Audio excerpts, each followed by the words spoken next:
Okay, one of the finishing touches for the observatory install are the security clamps. These are 4mm stainless steel clamps that are permanently engaged and stop any potential lift of the dome.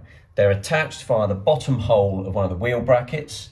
You can choose any wheel brackets, but you want to make sure they're evenly spaced. They just bolt on. They're height adjustable with the slot. We have a threaded hole in the top which we can put an M8 bolt or insert in. Now the insert is useful if you know that there's a particularly vicious storm coming and you're worried. We can literally screw these down and essentially bolt the dome top to the wall.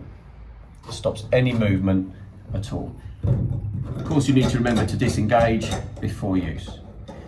Now, fitting the brackets is very simple, but it is a two-man job as it bolts through from the outside on the bottom of the wheel bracket fixing.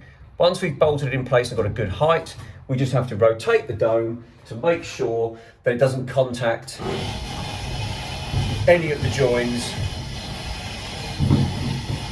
And we can see there, they'll be nice and clear.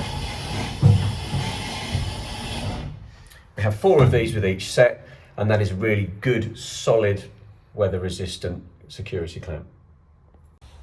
Another finishing touch we do to the observatory after installation is fit rubber strip as a drip guard around the bottom of the dome. It's very simple. We want to give this a wipe with acetone or some sort of thinners just to make sure it's clean and dry.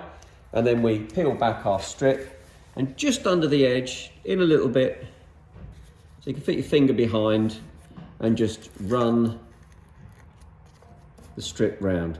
We don't want to pull it too tight, just let it find its own thing and work our way all the way around the dome and then just slice the finish and get a nice clean join.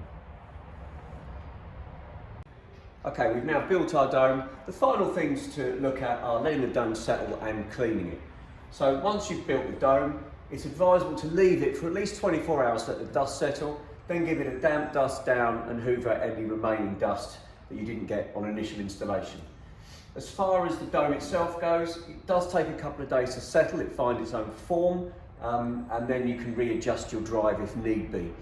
From there, it's just a case of keeping the dome clean, give it a wipe every so often, try and get the worst of the tree sap and bird mess off, and there's no reason why it shouldn't stay as good as new as long as you need it.